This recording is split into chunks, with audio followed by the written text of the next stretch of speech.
രാധ ഞാൻ രാധ കണ്ണനെ മറക്കാത്ത രാധ. രാധ ഞാൻ രാധ കണ്ണനെ മറക്കാത്ത രാധ. വൃന്ദാവനം നീ മറന്നോ, മധുരയെ നീ മറന്നോ. വൃന്ദാവനം നീ മറന്നോ, മധുരയെ നീ മറന്നോ. രാധയെ നീ മറന്നോ, കണ്ണാ പൈക്കളെ നീ മറന്നോ. രാധയെ നീ മറന്നോ, കണ്ണാ പൈക്കളെ നീ മറന്നോ. രാധ രാധ രാധ രാധ മറന്നിട്ടും മറക്കാത്ത രാധ. മറന്നിട്ടും മറക്കാത്ത രാധ. രാധേ രാധേ രാധേ രാധേ മറന്നിട്ടും മറക്കാത്ത രാധ. മറന്നിട്ടും മറക്കാത്ത രാധ.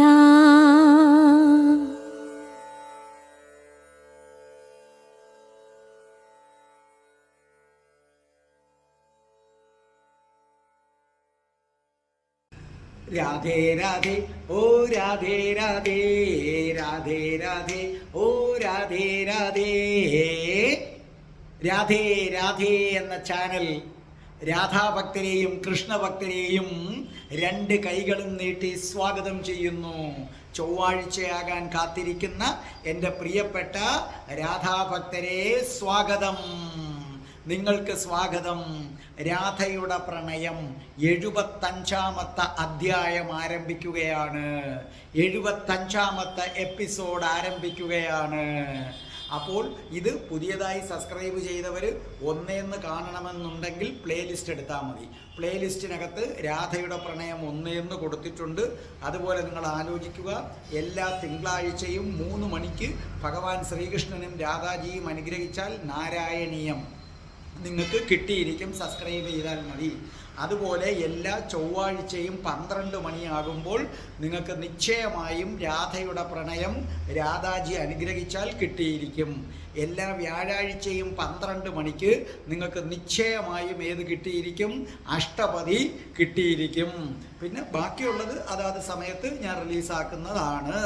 അതോടൊപ്പം തന്നെ കൃഷ്ണൻ്റെ അവതാരമായ ശ്രീബുദ്ധൻ, ആ ശ്രീബുദ്ധൻ്റെ ജീവിതവും ശ്രീബുദ്ധൻ്റെ സൂക്തങ്ങളും കൃഷ്ണൻ പറയാൻ ബാക്കി വെച്ചതാണ്. കൃഷ്ണൻ ബുദ്ധൻ്റെ അവതാരം എടുത്ത് പറയുന്നത് അത് ഉടൻ തന്നെ ഈ ചാനലിൽ ആരംഭിക്കുന്നതാണ്. മിക്കവാറും അടുത്ത ആഴ്ച മുതൽ തന്നെ നമ്മൾ ഈ ചാനലിനകത്ത് അത് ആരംഭിക്കുന്നതാണ്. അതോടൊപ്പം തന്നെയാണ് ആണ്ടാള്. ഞാൻ കുറച്ച് നാളായിട്ട് പറയുന്നു, ആണ്ടാള് ഉടനെ വരുന്നു.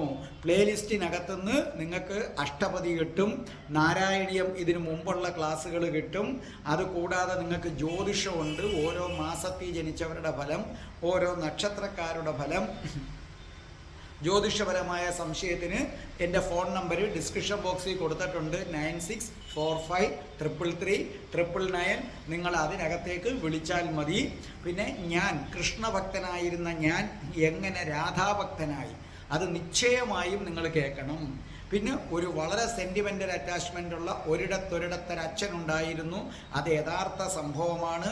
ബന്ധം വേർപെട്ടവരും മാനസികമായി അകന്നു കഴിയുന്ന ഭാര്യാഭർത്താക്കന്മാരും അവരുടെ മക്കളും നിശ്ചയമായും കണ്ടിരിക്കേണ്ട വീഡിയോ ആണ്. പിന്നെ നിങ്ങളുടെ പെൺമക്കൾ ദൂരെ പോയി പഠിക്കാനുണ്ടെങ്കിൽ പ്രണയം എങ്ങനെ വിജയിക്കാം എന്നൊരു വീഡിയോ ഉണ്ട്, വശ്യമന്ത്രം ഉൾപ്പെടെ. അത് ശരിക്കും പറഞ്ഞാൽ നിങ്ങൾ അതിൻ്റെ ടൈറ്റിൽ കേട്ടിട്ട് നിങ്ങൾ ഉദ്ദേശിക്കുന്നത് പോലെയല്ല. ഈ അച്ഛനും അമ്മയ്ക്കും വേണ്ടിയും പ്രണയിക്കപ്പെടുന്ന പെൺകുട്ടികൾ വഞ്ചിക്കപ്പെടാതിരിക്കാൻ വേണ്ടിയുമാണ് ആ വീഡിയോ നമ്മൾ ഇറക്കിയിരിക്കുന്നത്. പിന്നെ ഹിന്ദുക്കൾ അറിയേണ്ടവ പ്ലേലിസ്റ്റ് എടുത്താൽ എല്ലാം ഉണ്ട്. പിന്നെ ജനറൽ ഐറ്റംസ് എന്നും പറഞ്ഞ് ഞാൻ കൊടുത്തിട്ടുണ്ട്. അപ്പോൾ നിങ്ങൾക്കിതെല്ലാം കിട്ടുന്നതാണ്. അപ്പോൾ രാധയുടെ പ്രണയം 75-ാമത്തെ അധ്യായത്തിലേക്ക് നമ്മൾ കടക്കുകയാണ്. ഓം രാധായേ സ്വാഹ. രാധേ രാധേ ഓ രാധേ രാധേ രാധേ രാധേ ഓ രാധേ രാധേ രാധേ രാധേ ഓ രാധേ രാധേ രാധേ രാധേ ഓ രാധേ രാധേ രാധേ രാധേ ഓ രാധേ രാധേ രാധേ രാധേ ഓ രാധേ രാധേ. ബർസാനെ വാലി രാധാ റാണി കീ പറഞ്ഞു ജയ്. നമ്മുടെ മാതാവ് രാധാറാണിക്ക് പറഞ്ഞു ജയ്. നമുക്ക് സർവ്വ ഐശ്വര്യങ്ങളും വാരിക്കോരിത്തരുന്ന നമ്മുടെ പൊന്ന് രാധാറാണി അമ്മാക്ക് ജയ്.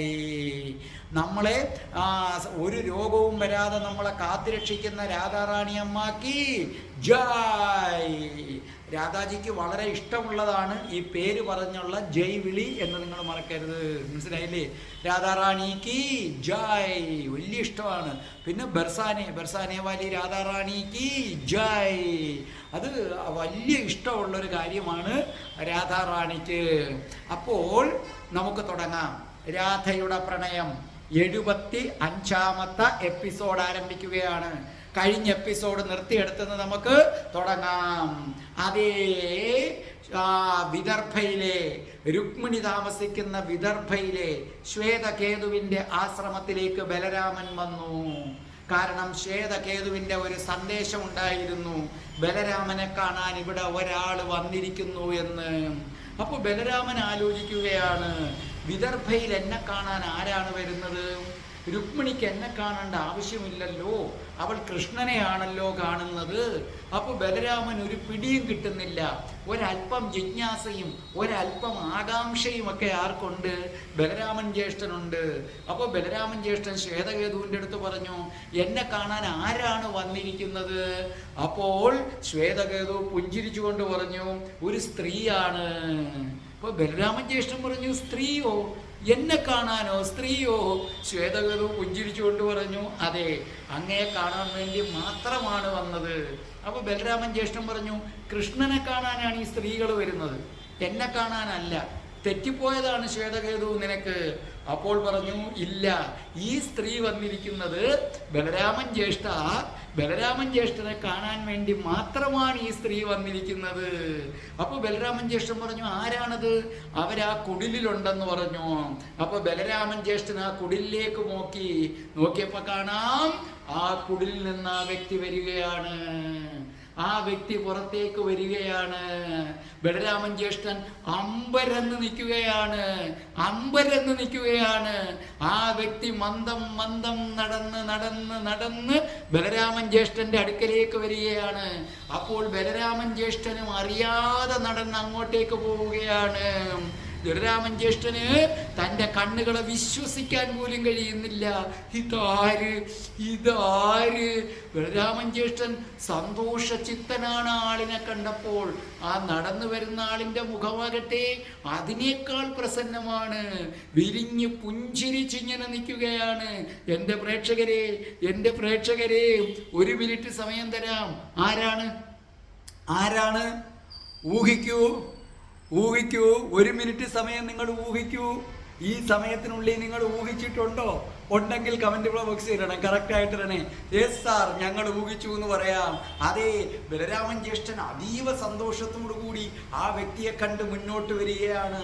ആ വ്യക്തിയാകട്ടെ ബലരാമൻ ജ്യേഷ്ഠനെയും കണ്ട് സന്തോഷത്തോടെ വരികയാണ്. രണ്ടുപേരും അടുത്തടുത്തെത്തി. രാധേ രാധേ ഗോവിന്ദ ഗോവിന്ദ രാധേ രാധേ രാധേ ഗോവിന്ദ ഗോവിന്ദ രാധേ രാധേ രാധേ ഗോവിന്ദ ഗോവിന്ദ രാധേ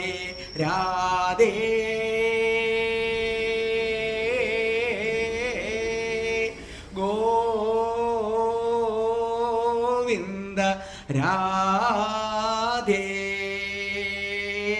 രാധേ രാധേ ഗോവിന്ദ ഗോവിന്ദ രാധേ രാധേ രാധേ ഗോവിന്ദ ഗോവിന്ദ രാധേ. ബലരാമൻ ജ്യേഷ്ഠൻ പറഞ്ഞു, രാധേ നീയോ? അപ്പൊ രാധാറാണി പുഞ്ചിരിച്ചിട്ട് പറഞ്ഞു, എൻ്റെ ബലരാമൻ ജ്യേഷ്ഠ, എന്നെ ഒട്ടും പ്രതീക്ഷിച്ചില്ലേ ജ്യേഷ്ഠൻ? ഇല്ല. അപ്പോ പറഞ്ഞു, ബർസാനയും വിദർഭയും തമ്മിൽ വലിയ ദൂരമില്ലല്ലോ, ഇവിടം വഴി ഇതുവഴി അങ്ങ് വരുന്നുണ്ടെന്നുള്ള വിവരം ഞാൻ അറിഞ്ഞു. അപ്പോഴത്തൊട്ട് എനിക്ക് അങ്ങയെ കാണണമെന്നും പറഞ്ഞിരുന്നേത്. അങ്ങനെ ഞാനൊരു സന്ദേശവാഹകനെ ശ്വേതകേതുവിന് അയച്ചിരുന്നു, എനിക്ക് അങ്ങയെക്കുറിച്ചുള്ള വിവരം അറിയണമെന്ന് പറഞ്ഞ്. ശ്വേതകേതുവാണ് എന്നെ ഈ വിവരങ്ങളൊക്കെ അറിയിച്ചത്. അങ്ങനെ ഞാനും ലളിത സഖിയും കൂടിയാണ് വന്നത്. ലളിത ഉണ്ട്, അവൾ ഉറക്കമാണ് എന്ന് പറഞ്ഞു. അപ്പോൾ ഒരു കാര്യം മനസ്സിലാക്കുക, ബർസാനയ്ക്ക് അടുത്താണ് ആരെന്ന് പറയുന്നത്, വിദർഭ എന്ന് പറയുന്നത്. വലിയ ദൂരമൊന്നും ഇല്ല. അപ്പോൾ ബലരാമൻ പറഞ്ഞു, രാധേ നിനക്ക് എന്താണ് എന്നെ കാണാൻ തോന്നിയത്? അപ്പോൾ നമ്മുടെ രാധാറാണി അടുത്ത് വന്നിട്ട് ബലരാമൻ ജ്യേഷ്ഠൻ്റെ കയ്യിലൊക്കെ ഇങ്ങനെ പിടിച്ചു, കയ്യിലൊക്കെ ഇങ്ങനെ അടിച്ചിട്ട് പറഞ്ഞു, എൻ്റെ ബലരാമൻ ജ്യേഷ്ഠ, ബലരാമൻ ജ്യേഷ്ഠന് കൈയും കാലും ഒക്കെ ഇത് എന്താ മസിൽ, നല്ല വണ്ണിച്ചിട്ടുണ്ടല്ലോ. അപ്പോൾ ബലരാമൻ ജ്യേഷ്ഠൻ നിഷ്കളങ്കമായി പറഞ്ഞു, തന്നെ തന്നെ രാധേ, ഞാൻ വണ്ണിച്ചിട്ടുണ്ടോ? അതേ ബലരാമൻ ജ്യേഷ്ഠ, നല്ലതുപോലെ വണ്ണിച്ചു, നല്ല സുന്ദരനായിരിക്കുന്നു. അപ്പോൾ ബലരാമൻ ജ്യേഷ്ഠൻ വാത്സല്യത്തോടെ രാധാജിയെ ചേർത്ത് വെച്ചു. രാധാജിയും ഒരു കൈ വെച്ച് ബലരാമൻ ജ്യേഷ്ഠനെ ചേർത്ത് വെച്ചു. രണ്ടുപേരും കൂടി നടന്നു ആ ആശ്രമത്തിൻ്റെ അവിടെ വന്ന് രണ്ടുപേരും ആ മണൽപ്പരപ്പിലിരുന്നു. ഇരുന്നിട്ട് പറഞ്ഞു, രാധേ എനിക്കെൻ്റെ കണ്ണുകളെ വിശ്വസിക്കാൻ പറ്റുന്നില്ല, എന്നാലും നീ എന്നെ തേടി വരുമെന്ന് ഞാൻ ഒരിക്കലും കരുതിയില്ല. അപ്പോൾ ചോദിച്ചു, അതെന്താ ജ്യേഷ്ഠ? ജ്യേഷ്ഠൻ എനിക്ക് ഏറ്റവും പ്രിയപ്പെട്ടതല്ലേ? ജ്യേഷ്ഠൻ എനിക്ക് ജ്യേഷ്ഠൻ മാത്രമല്ല, എൻ്റെ പിതാവിനെ പോലെയാണ് ജ്യേഷ്ഠൻ എന്ന് പറയുന്നത്. അപ്പോൾ ബലരാമൻ ജ്യേഷ്ഠൻ്റെ ആ മുഖം അങ്ങ് വികസിച്ചു. അപ്പോൾ രാധാറാണി ബലരാമൻ ജ്യേഷ്ഠനോട് പറഞ്ഞു, ബലരാമൻ ജ്യേഷ്ഠ, ഞാൻ വന്നത് എന്തിനാണെന്ന് ബലരാമൻ ജ്യേഷ്ഠൻ അറിയാമോ? അപ്പോൾ രാധാജി പറഞ്ഞു, പിന്നെ ബലരാമൻ ജ്യേഷ്ഠൻ പറഞ്ഞു, ഇല്ല, നീ വന്നത് എന്തിനാണ്?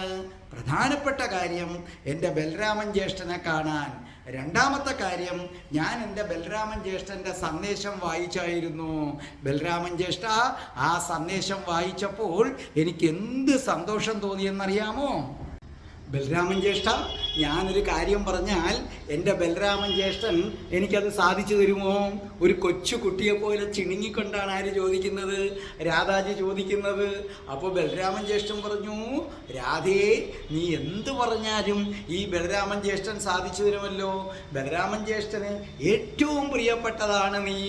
അപ്പോൾ ചോദിച്ചു, അപ്പം രേവതിയോ? ബലരാമൻ ജ്യേഷ്ഠൻ അങ്ങ് നിറഞ്ഞു ചിരിച്ചു. ബലരാമൻ ജ്യേഷ്ഠൻ പറഞ്ഞു, നോക്കൂ രാധേ, രേവതിയും നീയും എൻ്റെ രണ്ട് കണ്ണുകളാണ്. ഏത് കണ്ണാണ് വലുതെന്ന് ചോദിച്ചാൽ അറിയില്ല.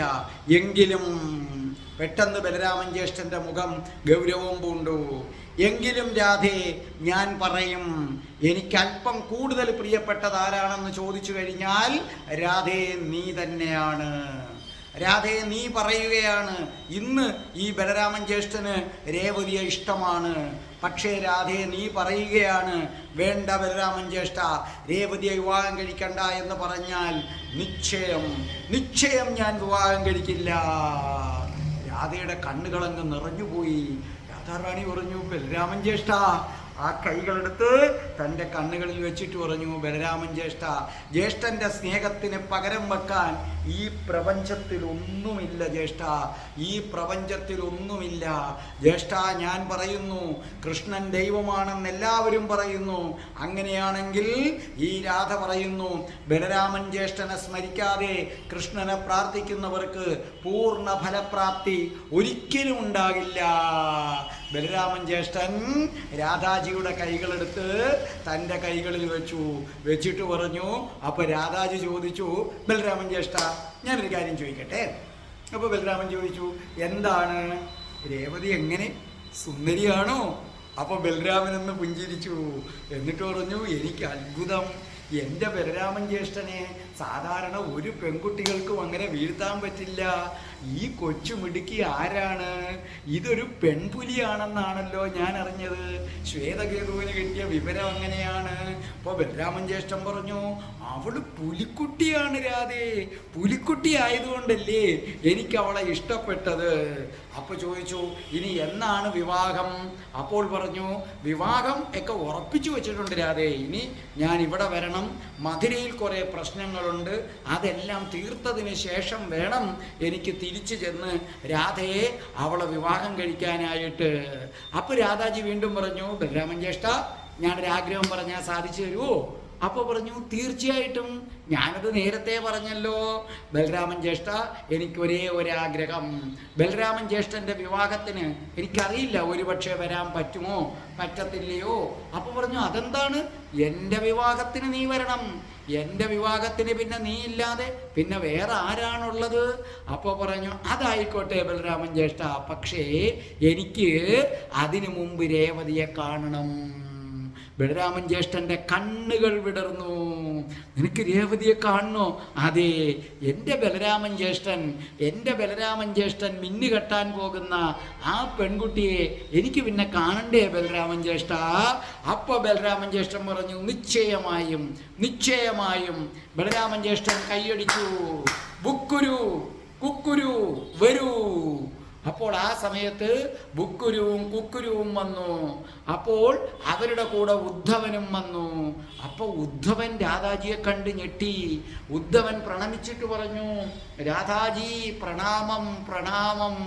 അപ്പോൾ പറഞ്ഞു, ഇതാര്? ഉദ്ധവനോ? അതെ, ഞാൻ തന്നെ എന്ന് പറഞ്ഞു. അപ്പോൾ ബലരാമൻ ഉദ്ധവനോട് പറഞ്ഞു, ഉദ്ധവ, നീ അറിഞ്ഞോ എൻ്റെ രാധ എന്തിനാ വന്നേന്നറിഞ്ഞോ? രേവതിയെ കാണാൻ. അതും പറഞ്ഞ് ബലരാമൻ ജ്യേഷ്ഠൻ കൊച്ചുകുട്ടിയെപ്പോലെ പൊട്ടിച്ചിരിച്ചു.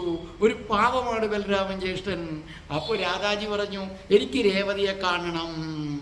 അപ്പോൾ പിന്നെ ഉടനെ ബുക്കുരു അമ്മാവൻ്റെ അടുത്ത് പറഞ്ഞു, ബുക്കുരു അമ്മാവനൊരു കാര്യം ചെയ്യണം. ഞാൻ ബുക്കുരു അമ്മാവനെ ഒരു ജോലി ഏൽപ്പിക്കുകയാണ്, നിങ്ങൾ ഈ രാധയെ. അപ്പോൾ ബുക്കുരു അമ്മാവൻ ഇങ്ങനെ നോക്കുകയാണ്. അപ്പോൾ ബലരാമൻ ചോദിച്ചു, മനസ്സിലായില്ലേ ആരാണെന്ന്? അപ്പോൾ ഉദ്ധവൻ പറഞ്ഞു, ബുക്കുരു അമ്മാവ, ഞാൻ നിങ്ങളോട് കൃഷ്ണൻ്റെ രാധയെക്കുറിച്ച് പറഞ്ഞിട്ടില്ലേ? ബുക്കുരു അമ്മാവൻ അപ്പോഴേ രാധാജിയുടെ കാൽക്കലേക്ക് വീണു. രാധാജി പറഞ്ഞു, അയ്യോ, അങ്ങ് എന്നേക്കാൾ പ്രായത്തിൽ മൂത്തതാണ്. അല്ല, കൃഷ്ണൻ്റെ രാധയെ നമിച്ചില്ലെങ്കിൽ പിന്നെ ആരെയാണ് ഞാൻ നമിക്കുന്നത്? കേട്ടപാടി കുക്കുരുവും കൂടെ ചേർന്ന് എന്ത് ചെയ്തു? കുക്കുരുവും രാധാജിയുടെ പാദത്തിലേക്ക് വീണ് നമസ്കരിച്ചു. എന്നിട്ട് എഴുന്നേറ്റു. അപ്പോൾ ബലരാമൻ പറഞ്ഞു, നോക്കൂ ബുക്കുരു അമ്മാവ, നിങ്ങൾ വീണ്ടും തിരിച്ച് കുശസ്ഥലിയിലേക്ക് പോകുന്നു. ഈ രാധയെയും കൊണ്ട്. ഇവൾ എനിക്കെൻ്റെ അനുജത്തിയും എനിക്കെൻ്റെ മകളുമാണ്. ബുക്കുരു അമ്മാവ, നിങ്ങളെ അത്ര വിശ്വസിച്ചാണ് ഞാൻ ഏൽപ്പിക്കുന്നത്. അപ്പോൾ ബുക്കുരു അമ്മാവൻ പറഞ്ഞു, ഇത് കണ്ണൻ്റെ രാധയാണ്, ഇത് ഞങ്ങളുടെ കണ്ണൻ്റെ രാധയാണ്, എനിക്ക് കപ്പൽ സമ്മാനിച്ച കണ്ണൻ്റെ രാധ ഞാൻ ഒരു പോറൽ പോലും ഏക്കാതെ കൊണ്ടുപോകും. അപ്പോൾ ബലരാമൻ ജ്യേഷ്ഠൻ പറഞ്ഞു, അങ്ങനെ തന്നെ ആകണം, കാരണം അവക്കൊരു പോറലേറ്റു കഴിഞ്ഞാൽ പിന്നെ ഈ ബലരാമൻ സകലതും നശിപ്പിക്കും. രാധാജി ബലരാമൻ്റെ കൈകളിൽ മുറുകെ പിടിച്ചു. എന്നിട്ട് പറഞ്ഞു, ഒരു സന്ദേശം ഞാൻ തരാം, ഈ സന്ദേശം രേവതിയുടെ കൈവശം കൊടുക്കണമെന്ന് പറഞ്ഞു. അതിനുശേഷം അവരെ പറഞ്ഞയച്ചിട്ട് ബലരാമൻ ജ്യേഷ്ഠൻ ചോദിച്ചു, രാധേ, എന്തൊക്കെയുണ്ട് വൃന്ദാവനത്തിലെ വിശേഷങ്ങൾ? അപ്പോൾ രാധാജി പറഞ്ഞു, എന്ത് വിശേഷം? ഒരു നിമിഷം രാധാജി ആലോചിച്ചു. ദേവകി വന്ന കാര്യം പറയണോ വേണ്ടയോ? അപ്പോൾ ചോദിച്ചു, എന്താണ് നീ എന്തോ ആലോചിച്ചു കൊണ്ടിരിക്കുന്നല്ലോ? ആ സമയത്തൊരു വിളി കേട്ടു, ബലരാമൻ ജ്യേഷ്ഠൻ നോക്കിയപ്പോൾ ലളിത സഖി. ആഹാ ലളിതേ, നീ ഉറക്കമാണെന്ന് പറഞ്ഞു. വാ. അപ്പോൾ ലളിത സഖി വന്ന് രാധാജിയുടെ അടുത്തിരുന്നു. അപ്പോൾ ലളിത സഖി പറഞ്ഞു, ബലരാമൻ ജ്യേഷ്ഠൻ്റെ മാതാവ് ദേവകി മാതാവ് വൃന്ദാവനത്തിലെത്തിയിരുന്നു. ബലരാമൻ ജ്യേഷ്ഠൻ അത്ഭുതം കൂറി. എന്ത്? വൃന്ദാവനത്തിലെത്തിയെന്നോ? അതേ, വൃന്ദാവനത്തിലെത്തിയിരുന്നു. നോക്കൂ, ഈ രാധാജിയോട് പറഞ്ഞു കല്യാണത്തിന് ഒരുങ്ങിയിരുന്നോളാൻ. അപ്പൊ ബലരാമൻ ചോദിച്ചു, എന്താ കല്യാണത്തിന് രാധേ നീ കല്യാണ പെണ്ണാവാൻ പോവുകയാണോ? രാധാജിയുടെ മുഖം ചുവന്നു തുടുത്തു. അപ്പോൾ പറഞ്ഞു, ദേവകി മാതാവ് പറഞ്ഞു, കൃഷ്ണൻ മധുരയിൽ തിരിച്ചെത്തിക്കഴിഞ്ഞാൽ രാധാജിയുമായുള്ള വിവാഹം നടത്താൻ ഏർപ്പാട് ചെയ്യുമെന്ന് പറഞ്ഞു. അപ്പോൾ ബലരാമൻ പറഞ്ഞു, നന്നായി നന്നായി, അവനെ ഒന്ന് കുരുക്കണം, എവിടെയെങ്കിലും കുരുക്കണം, നിനക്ക് മാത്രമേ അതിന് പറ്റത്തുള്ളൂ. ഞാൻ ജീവനോടെ ഇരിക്കുമെങ്കിൽ രാധയെ അവനെയും നിന്റെയും വിവാഹം ഞാൻ നടത്തിത്തരും. വളരെ നിഷ്കളങ്കമായിട്ടാണ് പറഞ്ഞത്. അപ്പോൾ ബുക്കുരു അമ്മാവനോട് പറഞ്ഞു, ബുക്കുരു അമ്മാവ രാധാജിയെയും കൊണ്ട് പോകൂ. അങ്ങനെ ബലരാമൻ ജ്യേഷ്ഠനും ഉദ്ധവനും എല്ലാം ചെറു തോണിയിൽ രാധാജിയോടൊപ്പം കയറി ബുക്കുരു അമ്മാവന്റെ കപ്പലിലേക്ക് ചെന്നു. രാധാജി ആ കപ്പലിലേക്ക് കയറ്റി. അതിനുശേഷം ബലരാമൻ ജ്യേഷ്ഠനെല്ലാം തിരിച്ചു വന്ന് എങ്ങോട്ടേക്ക് പോകാൻ പോയി? മധുരയിലേക്ക് തിരിച്ചു. ബുക്കുരു അമ്മാവനും മറ്റും രാധാജിയെ അങ്ങേയറ്റം ബഹുമാനത്തോടു കൂടിയാണ് കണ്ടത്. അവരത്യധികം സന്തോഷമായിരുന്നു. അപ്പോൾ ബുക്കുരു അമ്മാവൻ ഒരു കാര്യം മനസ്സിലാക്കുകയാണ്, കടലെന്തൊരു ശാന്തം, വല്ലാത്ത ഒരു അത്ഭുതം, കടൽ ശാന്തം. ഇവർ ചെന്ന സമയത്ത് ആകാശം മേഘാവൃതമായിരുന്നു, പക്ഷെ അതെല്ലാം നീങ്ങി. കടലിൽ ഒരു ചെറിയ ഓളം പോലുമില്ല, നിശ്ചലമായി നിൽക്കുകയാണ്. ഇത്രയും ശാന്തമായി കണ്ടിട്ടില്ല. അപ്പോൾ ബുക്കുരു അമ്മാവൻ പറഞ്ഞു, മുമ്പ് കൃഷ്ണൻ ഞങ്ങളോടൊത്ത് സഞ്ചരിച്ചിരുന്നപ്പോഴും ഈ കടല് ഇതുപോലെ ശാന്തമായിരുന്നു. രാധാജി പുഞ്ചിരിച്ചു. അവരുടെ കപ്പലുകള് അവിടെ ചെന്നിറങ്ങി. അവിടുന്ന് ബുക്കുരു അമ്മാവനും കൂട്ടരും രാധാജിയുമായിട്ട് നടന്നു നീങ്ങി. അവിടെ ഉള്ളവർ അത്ഭുതപ്പെട്ട് നിൽക്കുകയാണ്. സൗന്ദര്യത്തിൻ്റെ ദേവത, സൗന്ദര്യത്തിൻ്റെ ദേവത ഭൂമിയിലേക്ക് ഇറങ്ങി വന്നിരിക്കുന്നു. രാധാജി മന്ദം മന്ദം കാലുകൾ വെച്ച് നടക്കുകയാണ്. കൊട്ടാരത്തിൻ്റെ അടുക്കലേക്ക് ചെന്നു. അടുക്കലേക്ക് ചെന്നപ്പോൾ കാവൽക്കാർ വഴിമാറിക്കൊടുത്തു. അപ്പോൾ പറഞ്ഞു, നേരെ ചെന്നിട്ട് പറഞ്ഞു, ബലരാമൻ ജ്യേഷ്ഠൻ രേവതിക്കൊരു സന്ദേശം അയച്ചിരിക്കുന്നു. അപ്പൊ രേവതൻ പറഞ്ഞു, മകളെ, നിനക്ക് ബലരാമന്റെ സന്ദേശം. അപ്പൊ രേവതി ഓടി വന്ന രേവതി ഒരു നിമിഷം സ്തംഭിച്ചു നിന്നുപോയി. അസാമാന്യമായ സൗന്ദര്യമുള്ള ഒരു സ്ത്രീരൂപം, അസാമാന്യമായ സൗന്ദര്യമുള്ള ഒരു സ്ത്രീരൂപം. ഇതാരാണ്? രാധാജി അടിമുടി നോക്കുകയായിരുന്നു ബലരാമൻ ജ്യേഷ്ഠന്റെ രേവതിയെ.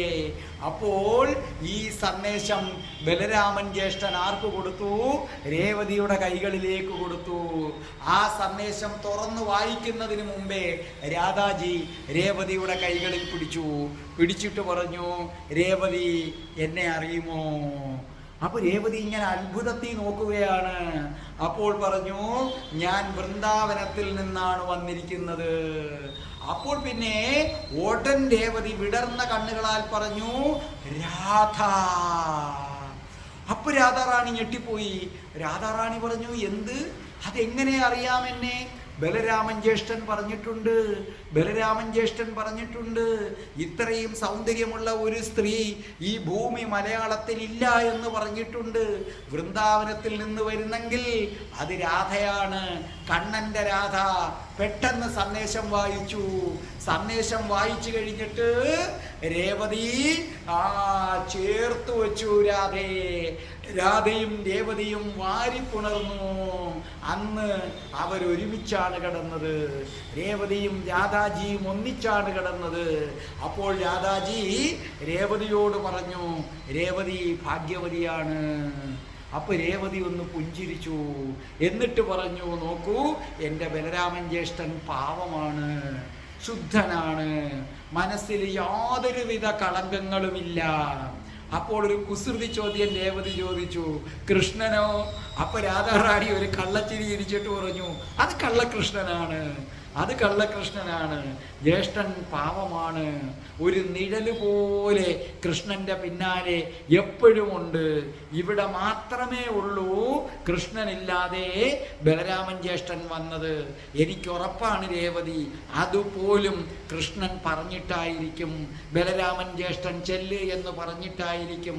രേവതി, നീ ചെന്ന് കയറുന്നത് അസാധാരണമായ ഒരു ജ്യേഷ്ഠ അനുജ ബന്ധത്തിലേക്കാണ്. രേവതി കൗതുകപൂർവം എല്ലാം കേട്ടുകൊണ്ടിരിക്കുകയാണ്. ആ ജ്യേഷ്ഠ അനുജ ബന്ധം അതീവ പവിത്രമാണ്. ഈ ജ്യേഷ്ഠന്റെ ജീവിതം മുഴുവൻ ആ അനുജന് വേണ്ടി സമർപ്പിച്ചിരിക്കുകയാണ്. രേവതി, നീ ഭാഗ്യവതിയാണ്. എൻ്റെ ബലരാമൻ ജ്യേഷ്ഠൻ അതെനിക്ക് പിതൃതുല്യനാണ്. അപ്പോൾ പറഞ്ഞു, എനിക്കറിയാം, അദ്ദേഹത്തിന് നിങ്ങളോടുള്ള സ്നേഹം എനിക്കറിയാം. അടുത്ത ദിവസം രാവിലെ രാധാറാണി പുറപ്പെടാനായി വന്നു. അപ്പൊ രേവതനും കൂട്ടരും വന്ന് നിർബന്ധിച്ചു, നിങ്ങൾ രാധയും ലളിതയും കുറച്ച് ദിവസം ഇവിടെ നിന്നിട്ട് പോയാൽ മതി. അപ്പൊ രാധ പറഞ്ഞു, പറ്റില്ല, എനിക്ക് പോകണം. ഞാൻ കുറച്ച് ദിവസമായി ബർസാനയിൽ നിന്ന് ഇറങ്ങിയതിന് ശേഷം. അപ്പോൾ ആ സമയത്ത് രേവതി ബുക്കുരു അമ്മാവനെ വിളിച്ചു. ബുക്കുരു അമ്മാവനെ വിളിച്ചിട്ട് പറഞ്ഞു, ബുക്കുരു അമ്മാവ, രാധാറാണിയെ കൊണ്ടുപോകണം. ബലരാമൻ ജ്യേഷ്ഠന്റെ പ്രത്യേക കൽപ്പനയുണ്ട്. ബുക്കുരു അമ്മാവൻ വൃന്ദാവനം വരെ രാധാജിയോടൊപ്പം ഉണ്ടായിരിക്കണമെന്ന്. ബുക്കുരു അമ്മാവൻ പറഞ്ഞു, നിശ്ചയമായും ഞാൻ വൃന്ദാവനം വരെ പോയിരിക്കും.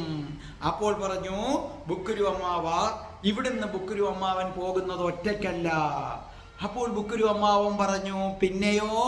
അപ്പോൾ പറഞ്ഞു, ഇവിടുന്ന് നിങ്ങൾ തിരിച്ചു പോകുന്നത് 70-ൽ പരം കപ്പലുകളുമായിട്ടാണ്. ബുക്കുരു അമ്മാവൻ ഒന്നും മനസ്സിലാക്കാതെ നോക്കി. അപ്പോൾ പറഞ്ഞു, ബലരാമൻ ജ്യേഷ്ഠൻ കത്തിൽ എഴുതിയിട്ടുണ്ട്, പുണ്യജന രാക്ഷസന്മാരുടെ കയ്യിലുണ്ടായിരുന്ന ആ 70-ൽ പരം കപ്പലുകളുടെയും ഉടമ ഇന്നു മുതൽ ബുക്കുരു അമ്മാവനാണ്. ബുക്കുരു അമ്മാവൻ്റെ കണ്ണുകൾ വികസിച്ചു. ബുക്കുരു അമ്മാവൻ്റെ കണ്ണുകൾ നിറഞ്ഞു. കേട്ടത് വിശ്വസിക്കാൻ പറ്റാതെ ബുക്കുരു നിൽക്കുകയാണ്. അപ്പോൾ രേവതി ചോദിച്ചു, എന്താ വിശ്വാസം വരുന്നില്ലേ? ഇന്ന് മുതൽ അദ്ദേഹം നിങ്ങൾ ധനികനാണ്. ഈ 70-ൽ പരം കപ്പലുകൾ ബുക്കുരു അമ്മാവൻ ഇന്ന് മുതൽ സ്വന്തമാണ്, പൊയ്ക്കൊള്ളൂ. രേവതിയും കൂടെ ചെന്നു. രാധാജി ചെറുതോണിയിൽ നിന്ന് കപ്പലിൽ കയറുന്നത് വരെ നോക്കി നിന്നു. ആ കപ്പൽ കണ്ണിൽ നിന്ന് മറയുന്നത് വരെ രേവതി നോക്കി നിന്നു. രേവതി പറയുകയായിരുന്നു, ജ്യേഷ്ഠാനുജ ബന്ധം പോലെ തന്നെയാണ് ഈ ജ്യേഷ്ഠനും അനുജത്തിയും തമ്മിലുള്ള ബന്ധം. ബലരാമൻ ജ്യേഷ്ഠന് എന്തുമാത്രം പ്രിയപ്പെട്ടതാണ് ഈ അനിയത്തിയെന്ന് ഞാൻ തിരിച്ചറിയുന്നു. അപ്പോൾ അറിയാതെ രേവതി പറയുകയാണ്, രാധ, കൃഷ്ണന്റെ രാധ. ഈ സമയത്ത് മധുര കലങ്ങി മറിയുകയാണ്. ഉഗ്രസേന രാജാവിൻ്റെ നിയന്ത്രണത്തിൽ ആരും നിൽക്കുന്നില്ല. രാജാവ് വയസ്സായി. പിന്നെ ഉള്ളത് വസുദേവനും അക്രൂരനും. വസുദേവൻ പരമശാന്തൻ, അക്രൂരനാകട്ടെ സന്യാസി തുല്യൻ.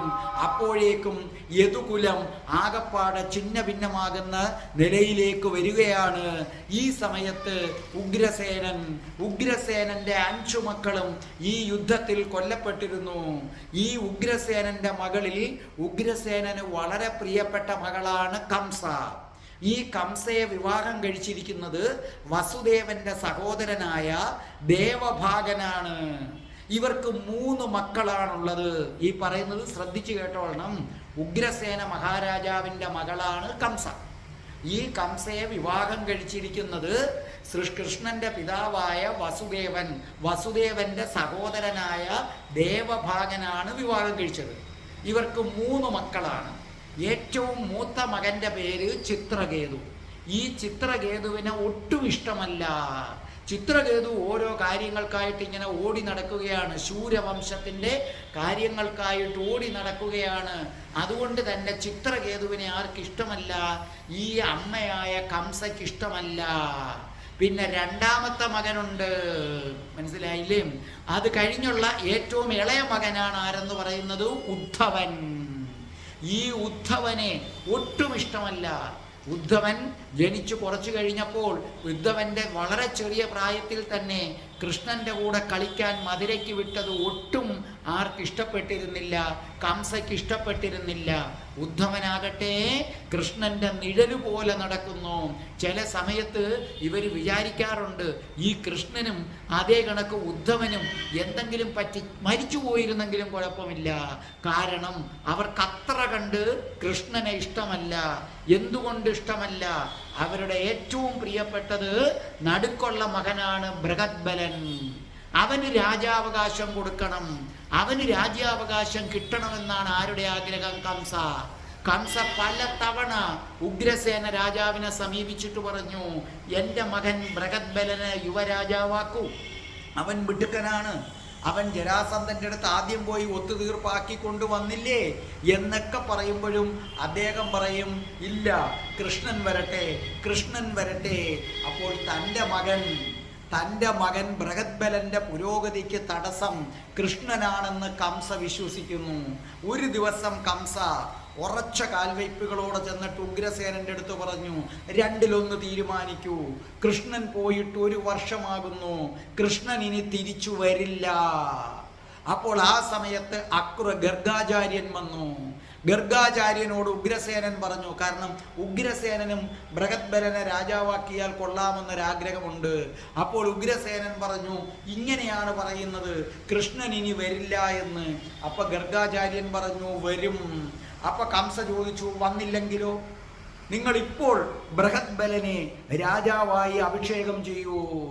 അപ്പോൾ പറഞ്ഞു, ഇപ്പം ദക്ഷിണായന കാലമാണ്, ദക്ഷിണായന കാലത്ത് ശുഭകർമ്മങ്ങൾക്ക് നല്ലതല്ല, ദക്ഷിണായന കാലം കഴിയട്ടെ, അത് കഴിഞ്ഞതിന് ശേഷം വേണമെങ്കിൽ നമുക്ക് എന്ത് ചെയ്യാം, ആലോചിക്കാമെന്ന് പറഞ്ഞു. അപ്പോഴും ഗർഗാചാര്യന്റെ മനസ്സ് പറഞ്ഞു, ഇല്ല, വരും, കൃഷ്ണൻ വരും.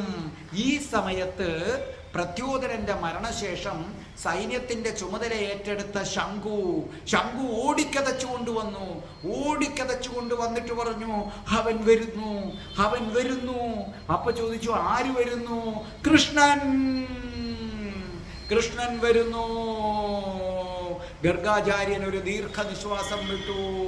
കംസ തലയിൽ കൈവച്ചു. അപ്പോൾ പറഞ്ഞു, കൃഷ്ണനും ദമഘോഷനും കൂടെ അവന്തിയിൽ എത്തിക്കഴിഞ്ഞു. എത്രയും പെട്ടെന്ന് കൃഷ്ണൻ ഇതാ മധുരയിലേക്ക് വരികയാണ്. വാർത്ത കാട്ടുതീ പോലെ പരക്കുകയാണ്. കൃഷ്ണൻ മധുരയിലേക്ക് വരുന്നു. മധുരയിലെ ജനങ്ങളെല്ലാം ഉത്സാഹശീലരായി. ഈ സമയത്ത് ഇതൊന്നും അറിയാതെ ബൃഹദ്ബലൻ മദ്യപിക്കുകയാണ്. ഈ സമയത്ത് ബൃഹദ്ബലന് ഒരു വലിയ കൂട്ടുണ്ട്, ബൃഹദ്ബലനെ പിന്തുണയ്ക്കുന്ന കൂട്ട്. അത് ആരാകുന്നു? അത് നിങ്ങൾക്കറിയാമോ? അത് സാത്യകിയാണ്.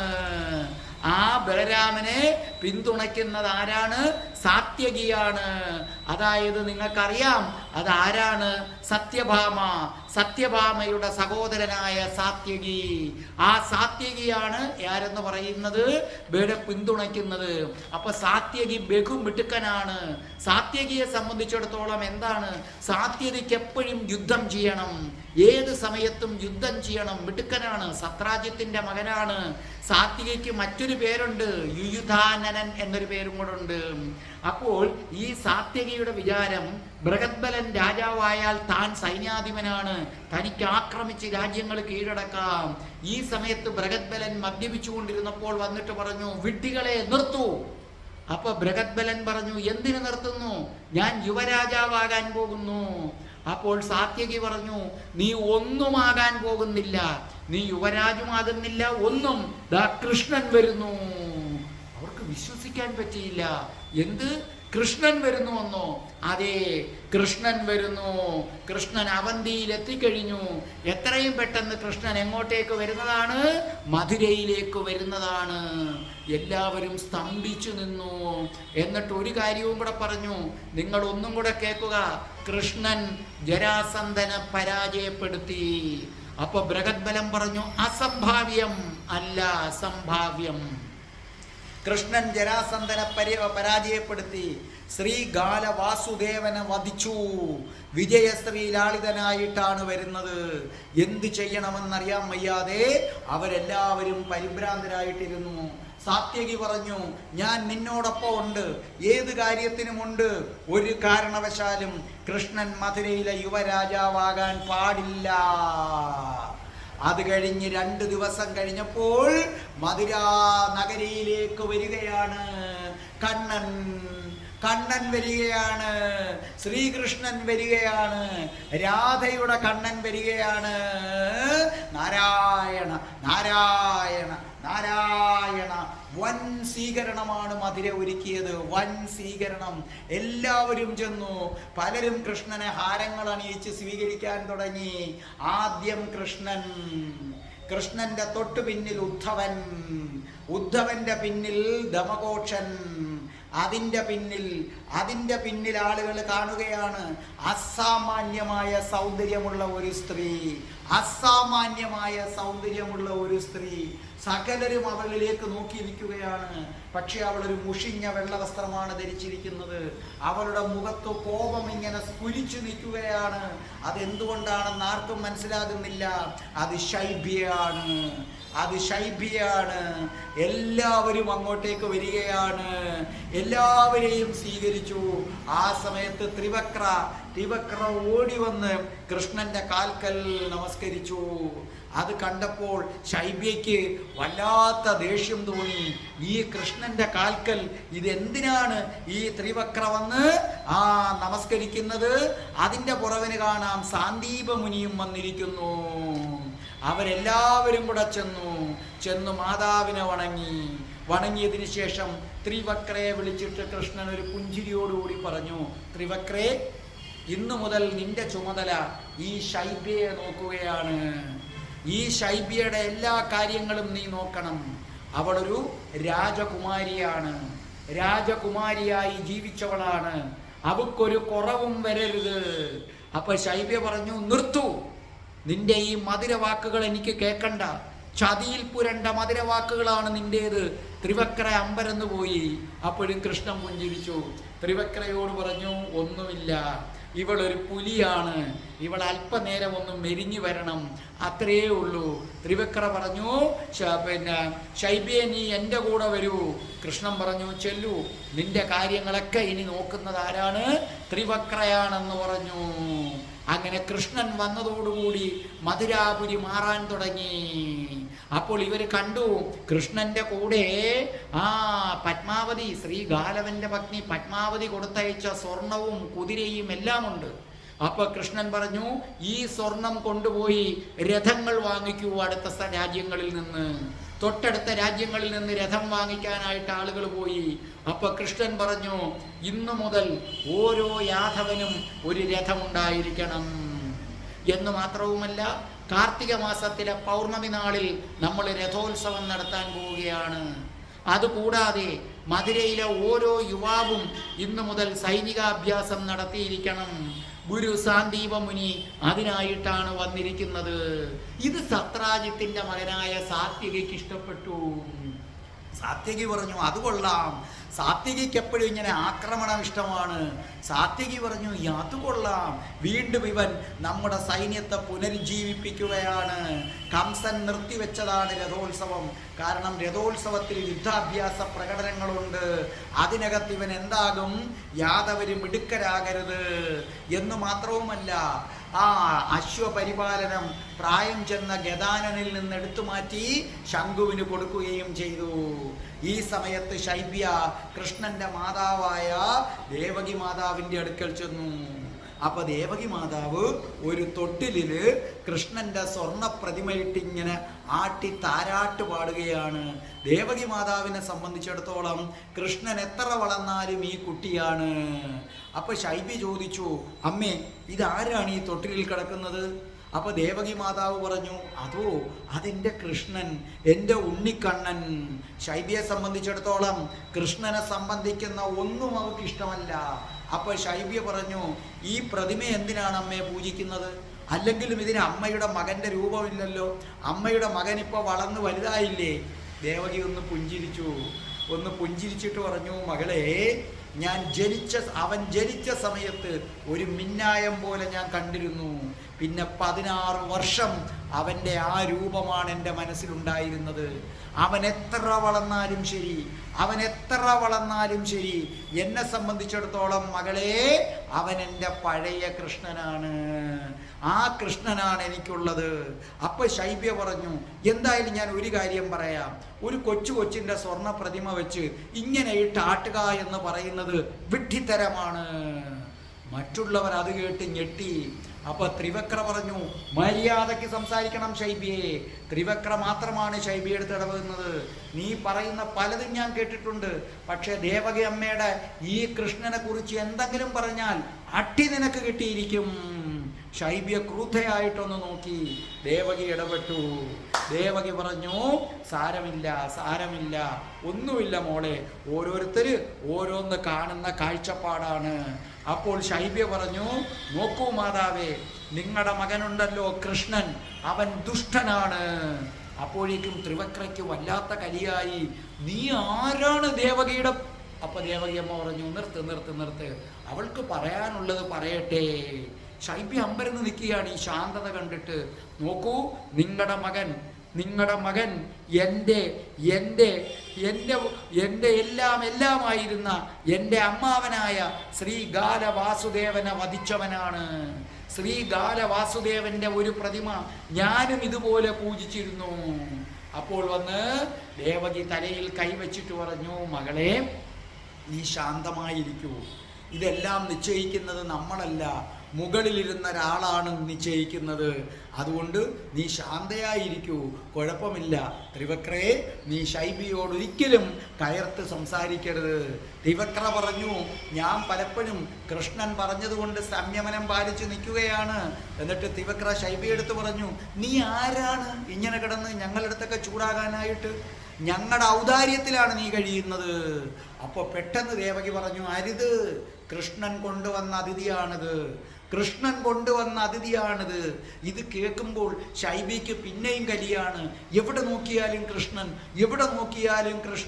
അപ്പോൾ ശൈബിയ കാണുകയാണ്, എല്ലാവർക്കും കൃഷ്ണനോട് എന്തൊരു സ്നേഹം. കൃഷ്ണൻ കൊട്ടാരത്തിലേക്ക് വരുമ്പോൾ എല്ലാവരും വന്ന് കൃഷ്ണന്റെ കാൽക്കൽ വീഴുന്നു. ശൈബിക്ക് അതൊട്ടും സഹിക്കാൻ പറ്റുന്നില്ല. തൊട്ടടുത്ത ദിവസം ശൈബ്യ മട്ടുപ്പാവിൽ ഇങ്ങനെ ഉലാത്തുകയാണ്. അങ്ങനെ ശൈബ്യ മട്ടുപ്പാവിൽ ഉലാത്തിക്കൊണ്ടിരിക്കുന്ന സമയത്ത് കൃഷ്ണനും ത്രിവക്രയും കൂടെ നടന്നു വന്നു. കൃഷ്ണനെ കണ്ടപ്പോൾ ശൈബ്യയുടെ മുഖം വലിഞ്ഞു മുറുകി. ശൈബ്യ പല്ലുകൾ ഇറുമി. അപ്പോൾ കൃഷ്ണൻ ഒന്ന് പുഞ്ചിരിച്ചിട്ട് പറഞ്ഞു, ശൈബ്യേ, സഹോദരി, നിനക്ക് ഞാനൊരു അമ്മയെ തന്നിട്ടുണ്ട്, ദേവകി അമ്മ. അപ്പോൾ ശൈബ്യ ഒന്നും മിണ്ടിയില്ല. എന്നിട്ട് പറഞ്ഞു, നോക്കൂ, നീ ഇന്നലെ അമ്മയുടെ അടുത്ത് പറഞ്ഞു, അമ്മ എൻ്റെ കുഞ്ഞു പ്രതിമയെ പൂജിക്കുന്നത് തെറ്റാണെന്ന്. തികച്ചും എനിക്കും ശൈബ്യയെ ആ അഭിപ്രായം തന്നെയാണുള്ളത്. പക്ഷെ എൻ്റെ അമ്മയുടെ ഇഷ്ടം അതല്ലേ, അത് നടന്നോട്ടെ എന്ന് ഞാൻ വിചാരിച്ചു. ഈ കാര്യത്തിൽ ഞാൻ നിന്റെ കൂടാണ്. അപ്പോൾ ശൈബ്യ പറഞ്ഞു, കൃഷ്ണ, നീ വെറുതെ മധുരമായ വാക്കുകൾ പറയേണ്ട കൃഷ്ണ. ഞാൻ നിനക്ക് മാപ്പ് തരില്ല കൃഷ്ണ. എനിക്ക് പകയാണ് കൃഷ്ണ, നിന്നോട് പകയാണ്. കൃഷ്ണൻ വീണ്ടും പുഞ്ചിരിച്ചിട്ട് പറഞ്ഞു, ശൈബ്യേ, ഞാൻ നിനക്കൊരു കാര്യം കൊണ്ടുവന്നിട്ടുണ്ട്. നിന്റെ പകയൊക്കെ ഇരിക്കട്ടെ. ത്രിവക്രയെടുത്ത് പറഞ്ഞു, അതിഞ്ഞെടുക്ക്. അപ്പോൾ ശൈബ്യ നോക്കുകയാണ് എന്താ കൊണ്ടുവന്നതെന്ന്. അപ്പോൾ കൃഷ്ണൻ തുറന്നിട്ട് അതിൽ നിന്ന് ശ്രീ ഗാലവന്റെ ഒരു പ്രതിമ. അപ്പോൾ ചോദിച്ചു, നിങ്ങൾ ഈ പ്രതിമ എന്തിനാണ് കൊണ്ടുവന്നത്? അതെ, എൻ്റെ അമ്മ എൻ്റെ ബിംബത്തെ പൂജിക്കുന്നത് കണ്ടില്ലേ? നീ അവിടെ വെച്ച് ശ്രീ ഗാലവാസുദേവനെ പൂജിച്ചുകൊണ്ടിരുന്നതല്ലേ? അതിന് മുടക്കം വരുത്തണ്ട കേട്ടോ, നീ ഇത് പൂജിച്ചുകൊള്ളൂ. നോക്കൂ, ഈ പ്രതിമ ഞാൻ നിനക്ക് തരികയാണ്, ഇതെടുത്ത് കളയരുത്. മരിച്ചവരെ എപ്പോഴും നിങ്ങൾ ആദരിക്കണം. നീച, എൻ്റെ അമ്മാവനെ കൊന്നിട്ട് ഇപ്പോൾ നിങ്ങൾ ജീവനില്ലാത്ത ഒരു പ്രതിമ കൊണ്ടു തരുന്നു ആരാധിക്കാൻ. നോക്കൂ, നീ ജീവനില്ലാത്ത പ്രതിമയും അവിടെ ആരാധിച്ചിരുന്നല്ലോ ശ്രീ ഗാലവന്റെ. നിന്റെ ആ പൂജ മുടക്കണ്ട എന്ന് വിചാരിച്ചാണ് ഞാൻ നിനക്ക് തന്നത്. ഇത് നീ സ്വീകരിക്കൂ.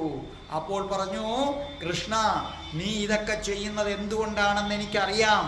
ഞാൻ ശൈബ്യ എൻ്റെ അമ്മാവനെ കൊന്നതിന് നിനക്ക് മാപ്പ് തരണം. ആ മാപ്പ് തരുമെന്നുള്ള ചിന്ത കൊണ്ടല്ലേ കൃഷ്ണ നീ ഇതൊക്കെ ചെയ്യുന്നത്. പക്ഷേ ഞാനിത് വാങ്ങിക്കുകയാണ്. എന്തിനാണെന്നറിയാമോ ഞാനിത് വാങ്ങിക്കുന്നത്? ഇത് കാണുമ്പോഴൊക്കെ, എൻ്റെ അമ്മാവൻ്റെ പ്രതിമ കാണുമ്പോഴൊക്കെ എൻ്റെ രക്തം തിളയ്ക്കണം, എൻ്റെ രക്തം തിളയ്ക്കണം. ഈ കൃഷ്ണന്, ഈ നീചന് മാപ്പ് കൊടുക്കരുതെന്ന് എനിക്ക് പറയണം. അതിനുവേണ്ടി മാത്രം. അപ്പൊ ത്രിവക്ര പറഞ്ഞു, നിർത്ത്, നീ ആരെയാണ് നീചനെന്ന് വിളിക്കുന്നത്? അപ്പൊ കൃഷ്ണൻ പുഞ്ചിരിച്ചുകൊണ്ട് ത്രിവക്രയെ തടഞ്ഞിട്ട് പറഞ്ഞു, ശൈബ്യ പറയട്ടെ, നോക്കൂ, അവൾ എൻ്റെ കുഞ്ഞനുജത്തിയാണ് ശൈബ്യ എന്ന് പറഞ്ഞു. അപ്പൊ ശൈബ്യ പറഞ്ഞു, ഞാൻ ആരുടെയും കുഞ്ഞനുജത്തിയല്ല. നിങ്ങൾക്കൊരു കുഞ്ഞനുജത്തി ഇപ്പൊ അവിടെ ഉണ്ടല്ലോ, ഒരു കൊച്ചവിടെ ഉണ്ടല്ലോ. ഞാൻ അവരോട് ചോദിച്ചു, നിങ്ങൾക്ക് കൃഷ്ണനെയും ഇതിനെയും സ്നേഹിക്കാൻ പറ്റുമോന്ന്.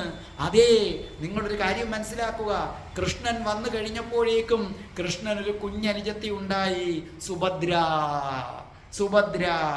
അപ്പോൾ ഇദ്ദേഹത്തിൻ്റെ മാതാവ് പറയുകയാണ്, സ്നേഹിക്കാൻ പറ്റും, എങ്കിലും എൻ്റെ ശ്വാസമെല്ലാം കൃഷ്ണനാണത്രേ. നിങ്ങൾക്ക് അങ്ങനൊരു അനുജത്തി ഉണ്ട്, അത് മതി. അപ്പോൾ കൃഷ്ണൻ പുഞ്ചിരിച്ചുകൊണ്ട് വീണ്ടും പറഞ്ഞു, അതെ, സുഭദ്ര എൻ്റെ അനുജത്തിയാണ്. ശൈബ്യയെ, നീയും എൻ്റെ അനുജത്തിയാണ്. ഇല്ല കൃഷ്ണ, ഞാൻ നിനക്കാരുമല്ല, ഞാൻ നിന്നെ വെറുക്കുന്നു കൃഷ്ണ. അപ്പൊ കൃഷ്ണൻ പറഞ്ഞു, നീ എന്നെ വെറുത്തോളൂ, നീ ഒരു കുഴപ്പവുമില്ല, നീ എൻ്റെ അനുജത്തിയുമാകണ്ട, ആരുമാകണ്ട. ഒരു കാര്യവും കൂടി. അപ്പൊ ചോദിച്ചു, എന്താ കാര്യം? നീ ഈ പ്രതിമ തന്നപ്പോഴേ തോന്നി എന്തെങ്കിലും കള്ളത്തരം ഉണ്ടെന്ന്. കൃഷ്ണ, നീ കള്ളകൃഷ്ണനാണ്. അപ്പൊ കൃഷ്ണൻ പുഞ്ചിരിച്ചുകൊണ്ട് പറഞ്ഞു, അല്ല ശൈബ്യേ, ഇത് നിനക്കെങ്ങനെ മനസ്സിലായി? ശൈബ്യ അമ്പരന്ന് പോയി. അയ്യോ, ഞാൻ വൃന്ദാവനത്തിലായിരുന്നപ്പോൾ എല്ലാവരും പറയുമായിരുന്നു ഞാൻ കള്ളകൃഷ്ണനാണെന്ന് എല്ലാവരും പറയുമായിരുന്നു. അത് കുറച്ച് സത്യമുണ്ട് കേട്ടോ. എന്നിട്ട് പറഞ്ഞു, അവിടെ നിന്ന് ആ ത്രിവക്ര എടുത്ത് പറഞ്ഞു, ആ വസ്ത്രങ്ങൾ എടുക്കൂ. ശൈബ്യ നോക്കിയപ്പോൾ കുറെ വില കൂടിയ വസ്ത്രങ്ങളും ആഭരണങ്ങളും. അപ്പൊ ചോദിച്ചു, എനിക്ക് നിന്റെ വസ്ത്രമൊന്നും വേണ്ട. ശൈബ്യ പറഞ്ഞു, എനിക്ക് നിന്റെ വസ്ത്രമൊന്നും വേണ്ട. അപ്പൊ കൃഷ്ണൻ പുഞ്ചിരിയോടുകൂടി പറഞ്ഞു, ശൈബ്യേ, ഞാൻ ഈ വസ്ത്രം കൊണ്ടുവന്നത് വേറൊന്നിനുമല്ല. നീ എപ്പോഴും ശ്രീ ഗാലവനെ പൂജിക്കുമ്പോൾ വില കൂടിയ വസ്ത്രങ്ങൾ ധരിച്ചിട്ടല്ലേ? അപ്പോൾ നീ ഇപ്രാവശ്യവും അങ്ങനെ ആകട്ടെ എന്ന് പറഞ്ഞ് ശൈബ്യയുടെ കയ്യിലേക്ക് ഈ വില കൂടിയ വസ്ത്രങ്ങൾ കൊടുത്തപ്പോൾ അവൾ അത് ദൂരേക്ക് വലിച്ചെറിഞ്ഞു. ത്രിവക്രയ്ക്ക് കലിയടക്കാൻ വയ്യ. കൃഷ്ണൻ തടഞ്ഞു. കൃഷ്ണൻ പുഞ്ചിരിച്ചുകൊണ്ട് ചെന്ന് ആ വസ്ത്രങ്ങളൊക്കെ പറക്കിയെടുത്തിട്ട് പറഞ്ഞു, നോക്കൂ, നീ ശ്രീ ഗാലവാസുദേവനെ ഈ മുഷിഞ്ഞ വസ്ത്രങ്ങളുമായിട്ട് ചെന്ന് പൂജിച്ചാൽ അദ്ദേഹത്തിന് അത് ഇഷ്ടപ്പെടുമോ ഇല്ലയോ? ശൈബ്യ പറഞ്ഞേ. അപ്പൊ ശൈബ്യ ഒന്നും മിണ്ടുന്നില്ല. അപ്പോൾ കൃഷ്ണൻ പറഞ്ഞു, ഇഷ്ടപ്പെടില്ല. നീ നല്ല വസ്ത്രങ്ങൾ ധരിച്ചു പൂജിക്കണം. നീ എപ്പോഴും ധരിക്കണമെങ്കിൽ ധരിച്ചോളൂ. പക്ഷേ ശ്രീ ഗാലവാസുദേവനെ പൂജിക്കുന്ന സമയത്ത് നീ നല്ല വസ്ത്രങ്ങൾ ധരിക്കണം. നീ പൂജിക്കുന്ന സമയത്ത് എനിക്ക് പറ്റുമെങ്കിൽ ഞാനും വരാം. ശൈബ്യ വസ്ത്രം വാങ്ങിച്ചിട്ട് പറഞ്ഞു, നീജ, നിന്റെ മധുരമായ വാക്കുകൾ കേട്ട് ഞാൻ മയങ്ങി എന്ന് നീ ഒരിക്കലും കരുതരുത്. ഞാൻ നിനക്ക് മാപ്പ് തരില്ല. ഇന്നല്ലെങ്കിൽ നാളെ ഞാൻ ഇതിന് പ്രതികാരം ചെയ്തിരിക്കും. എൻ്റെ അമ്മാവൻ്റെ വധത്തിന് ഞാൻ പ്രതികാരം ചെയ്തിരിക്കും കൃഷ്ണ. അപ്പൊ കൃഷ്ണനൊന്ന് പുഞ്ചിരിച്ചിട്ട് കൃഷ്ണൻ നടന്നുപോയി. ഈ സമയത്തൊരു വലിയ വാർത്ത വരുന്നു. എന്താണ്? ബലരാമൻ ജ്യേഷ്ഠൻ വരുന്നു. ബലരാമൻ ജ്യേഷ്ഠൻ വരികയാണ് അങ്ങോട്ടേക്ക്. അതെ, ബലരാമൻ ജ്യേഷ്ഠനും കൂട്ടരും അങ്ങോട്ടേക്ക് വന്നു. ഉദ്ധവനും അവരെല്ലാവരും ബലരാമൻ ജ്യേഷ്ഠനെയും ഉദ്ധവനെയും എന്ത് ചെയ്തു? സ്വീകരിച്ചു. എല്ലാവർക്കും ഭയങ്കര സന്തോഷമായി. ഈ സമയത്ത് ബലരാമൻ ജ്യേഷ്ഠൻ പറഞ്ഞു, നോക്കൂ, എനിക്ക് മറ്റൊരു സന്ദേശം കിട്ടിയിരുന്നു. ആ സന്ദേശം എനിക്ക് കൈമാറിയിരുന്നത് അക്രൂരനാണ്. അക്രൂരൻ അവിടെ പോയിരുന്നു. എവിടെ പോയിരുന്നു എല്ലാവരും ചോദിച്ചു. അതോ കുന്തിദേവിയെ വല്ലാണ്ട് ദുര്യോധനനും കൂട്ടരും ശല്യം ചെയ്യുകയാണ്. ആ സൂതപുത്രനുണ്ടല്ലോ കർണൻ, അവനാണ് ദുര്യോധനനെയും കൂട്ടരെയും ഇങ്ങനെ ഇളക്കി വിടുന്നത്. അവർ കുന്തിയമ്മയെയും 5 മക്കളെയും വല്ലാതെ ദ്രോഹിക്കുകയാണ്. നമ്മുടെ ഇടപെടൽ ഒരുപക്ഷെ വേണ്ടി വരുമെന്നാണ് പറയുന്നത്. കൃഷ്ണനെല്ലാം കേട്ടിട്ട് പറഞ്ഞു, വരട്ടെ ജ്യേഷ്ഠ, വരട്ടെ, നമുക്കെല്ലാത്തിനും ഒരു മാർഗം ഉണ്ടാക്കാമെന്ന് പറഞ്ഞു. ആ സമയത്ത് കൃഷ്ണൻ പറഞ്ഞു, കൃഷ്ണനല്ല ബലരാമൻ ജ്യേഷ്ഠൻ പറഞ്ഞു, കൃഷ്ണ, എന്നെ കാണാൻ ഒരാൾ വന്നിരുന്നു. അപ്പൊ കൃഷ്ണൻ ചോദിച്ചു, ആര് ജ്യേഷ്ഠ? നിനക്ക് പറയാമോ ആരാണെന്ന്? ഞാനെങ്ങനെ പറയുന്ന ജ്യേഷ്ഠനെ കാണാൻ ആര് വന്നെന്ന്? എന്നെ കാണാൻ വിദർഭയിൽ ഒരാൾ വന്നിരുന്നു. അപ്പൊ കൃഷ്ണൻ ഒന്ന് നോക്കി. കൃഷ്ണൻ വിചാരിച്ചു രുക്മിണിയാണെന്ന്. അത് രാധയായിരുന്നു. കൃഷ്ണൻ ഞെട്ടിപ്പോയി, രാധയോ? അപ്പൊ ഉദ്ധവൻ അവിടെ നിന്ന് തലകുലുക്കി, അതേ രാധയാണ്. രാധ എന്തിന് വിദർഭയിലേക്ക് വന്നത്? കൃഷ്ണൻ ചോദിച്ചു, എന്തിനാണ് രാധ വിദർഭയിലേക്ക് വന്നത്? അപ്പൊ പുഞ്ചിരിച്ചുകൊണ്ട് ബലരാമൻ പറഞ്ഞു, അവൾക്ക് രേവതിയെ കാണണം, രേവതിയെ കാണണം. അപ്പൊ കൃഷ്ണൻ പറഞ്ഞു, രേവതിയുടെ കാര്യം എങ്ങനെ രാധ അറിഞ്ഞു? എൻ്റെ കൃഷ്ണ, ഞാൻ അവൾക്ക് സന്ദേശം അയച്ചിരുന്നു. അപ്പൊ കൃഷ്ണൻ പറഞ്ഞു, ജ്യേഷ്ഠ, അതേ കൃഷ്ണ, നീ അവളെ മറന്നാലും ഞാൻ അവളെ മറക്കില്ല. എൻ്റെ ജീവിതത്തിലെ ഏത് നല്ല കാര്യത്തിനും എൻ്റെ കൂടെ രാധ ഉണ്ടായിരിക്കും കൃഷ്ണ എന്ന് പറഞ്ഞു. കൃഷ്ണൻ പതുക്കെ ബലരാമൻ ജ്യേഷ്ഠനെ ഒന്ന് നോക്കി. എന്നിട്ട് അവളെവിടെ?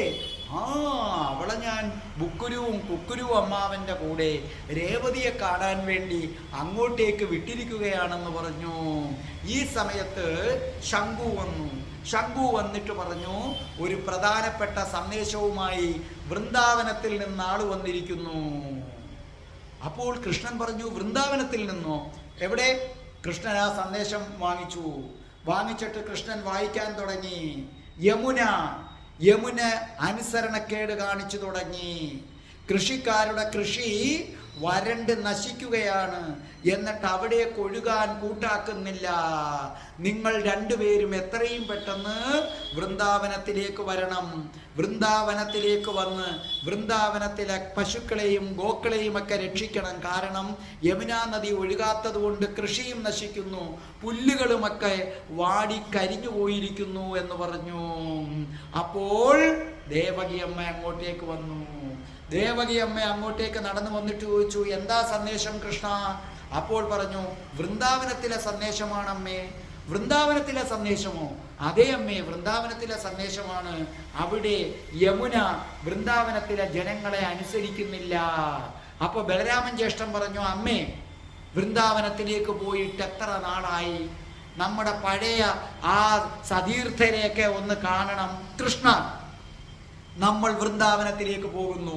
ഞാനും നീയും വൃന്ദാവനത്തിലേക്ക് പോകുന്നു. കൃഷ്ണൻ ഒരു നിമിഷം കൃഷ്ണന്റെ മുന്നിൽ ഒരെണ്ണം തെളിഞ്ഞു വന്നു. സാന്ദീപമുനിക്ക് കൊടുത്ത ശപഥം. സാന്ദീപമുനി അതൊക്കെ കേട്ടുകൊണ്ട് അവിടെ നിപ്പുണ്ട്. സാന്ദീപമുനി കൃഷ്ണനെ ഒന്ന് നോക്കി. കൃഷ്ണൻ സാന്ദീപമുനിയെ ഒന്ന് നോക്കി. അപ്പൊ കൃഷ്ണൻ പറഞ്ഞു, ഞാൻ വരുന്നില്ല. നീ വരുന്നില്ലേ? കൃഷ്ണ, നീ എന്താ ഈ പറയുന്നത്? നീ വരുന്നില്ല എന്ന്? നീ വരണം കൃഷ്ണ, നീ വരണം.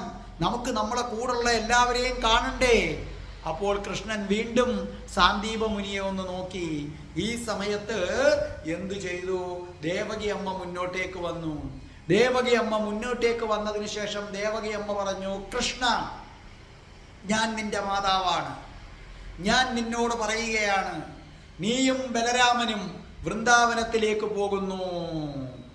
അപ്പോൾ കൃഷ്ണൻ പറഞ്ഞു, അമ്മേ, വേണ്ട വേണ്ട കൃഷ്ണ, എനിക്കൊറ്റ ഉത്തരം കിട്ടണം. ഈ അമ്മയുടെ ആജ്ഞ പരിപാലിച്ചുകൊണ്ട് നീ വൃന്ദാവനത്തിലേക്ക് പോകുന്നോ ഇല്ലയോ? ബലരാമൻ കൃഷ്ണന്റെ മുഖത്തേക്ക് നോക്കി. ദേവകി അമ്മ കൃഷ്ണന്റെ മുഖത്തേക്ക് നോക്കി. അല്പം മാറി നിപ്പുണ്ടായിരുന്നു ശൈബ്യ കൃഷ്ണന്റെ മുഖത്തേക്ക് നോക്കി. കൃഷ്ണൻ എപ്പോഴും ഒരു കുഴപ്പത്തിൽപ്പെടുന്നത് ശൈബ്യയ്ക്ക് ഇഷ്ടമാണ്. എങ്കിലും ഇപ്രാവശ്യം അവൾ കാതോർത്ത് നിൽക്കുകയാണ്. എന്താണ് കൃഷ്ണൻ പറയാൻ പോകുന്ന മറുപടി? സാന്ദീപമുനി ഉത്കണ്ഠയോടുകൂടി നോക്കി. കൃഷ്ണൻ എന്തു പറയണമെന്നറിയാൻ വയ്യ. കൃഷ്ണൻ എന്തു പറയണമെന്നറിയാൻ വയ്യ. സാന്ദീപമുനി ഒരു കാര്യം ചെയ്തിട്ടുണ്ട്. വിവാഹത്തിന് മുമ്പ് വൃന്ദാവനത്തിലേക്ക് കയറില്ല എന്ന പ്രതിജ്ഞ ഞാനും നീയുമല്ലാതെ വേറൊരാൾ അറിയാൻ പാടില്ല. വേറെ ആരും ഇതറിയാൻ പാടില്ല. കൃഷ്ണൻ ധർമ്മസങ്കടത്തിലായി, എന്തു പറയണമെന്നറിയില്ല. ഇവിടെ വെച്ച് പോകുമെന്ന് പറഞ്ഞാൽ സാന്ദീപ മുനിക്ക് കൊടുത്ത വാക്ക് തെറ്റിക്കുന്നു. പോകുന്നില്ല എന്ന് പറഞ്ഞാൽ സ്വന്തം മാതാവ് പറഞ്ഞിട്ട് ആ ആജ്ഞ ധിക്കരിക്കുന്നു. ബലരാമൻ ജ്യേഷ്ഠനും നിർബന്ധിക്കുന്നു. അപ്പൊ ഞാനിവിടെ ഒരേ സമയത്ത് ഗുരുവിനെ നിന്ദിക്കേണ്ടി വരും. പോയില്ലെങ്കിൽ ജ്യേഷ്ഠനെയും മാതാവിനെയും നിന്ദിക്കേണ്ടി വരും. ഇതിൽ ആരെയാണ് ഞാൻ നിന്ദിക്കേണ്ടത്? കൃഷ്ണന്റെ ചിന്ത ഏതാണ്? ഞാൻ പോയാൽ ഗുരുനിന്ദയായി, പോയില്ലെങ്കിൽ മാതൃനിന്ദയായി, ജ്യേഷ്ഠനെയും നിന്ദിക്കുന്നതായി. ഇതിൽ ആരെയാണ് ഞാൻ ഉപേക്ഷിക്കേണ്ടത്? ആരെയാണ് ഞാൻ നിന്ദിക്കേണ്ടത്? അപ്പൊ ദേവകി അമ്മയുടെ ചോദ്യം വീണ്ടും വന്നു. കൃഷ്ണ, ഞാൻ നിന്റെ മാതാവ് ആജ്ഞാപിക്കുന്നു, നീ വൃന്ദാവനത്തിലേക്ക് പോകുന്നു കൃഷ്ണ. പറയൂ, നീ മറുപടി പറയൂ. എല്ലാവരും നോക്കി നിൽക്കുകയാണ്. കൃഷ്ണനെതിരെ ആരെയാണ് നിന്ദിക്കേണ്ടത്? ഗുരുവിനെ നിന്ദിക്കണോ? മാതാവിനെ നിന്ദിക്കണോ? അതോ ജ്യേഷ്ഠനെ നിന്ദിക്കണോ? ആരെയാണ് നിന്ദിക്കേണ്ടത്? ശൈബ്യ ഉറ്റുനോക്കുകയാണ്. കൃഷ്ണൻ അന്തം വിട്ട് നിൽക്കുകയാണ്. ഈ ഘട്ടത്തിൽ നിന്ന് കൃഷ്ണൻ എങ്ങനെയാണ് രക്ഷപ്പെടുന്നത്? കാത്തിരിക്കൂ. ഇതിൽ കൃഷ്ണന് രക്ഷപ്പെടാൻ തന്നെ പറ്റുമോ? ആരെ കൃഷ്ണൻ നിന്ദിക്കും? അടുത്ത ചൊവ്വാഴ്ച ഞാൻ വരും. രാധേ രാധേ, ഓ രാധേ രാധേ, രാധേ രാധേ, ഓ രാധേ രാധേ, രാധേ രാധേ, ഓ രാധേ രാധേ, രാധേ രാധേ, ഓ രാധേ രാധേ, രാധേ രാധേ, ഓ രാധേ രാധേ, രാധേ രാധേ, ഓ രാധേ രാധേ. ഓം ശ്രീം ഹ്രീം ക്ലീം ഐം രാം രാസേശ്വരി രാധികായേ സ്വാഹ. ഓം ശ്രീം ഹ്രീം ക്ലീം ഐം രാം രാസേശ്വരി രാധികായേ സ്വാഹ. രാധേ രാധേ, ഓ രാധേ രാധേ, രാധേ രാധേ, ഓ രാധേ രാധേ.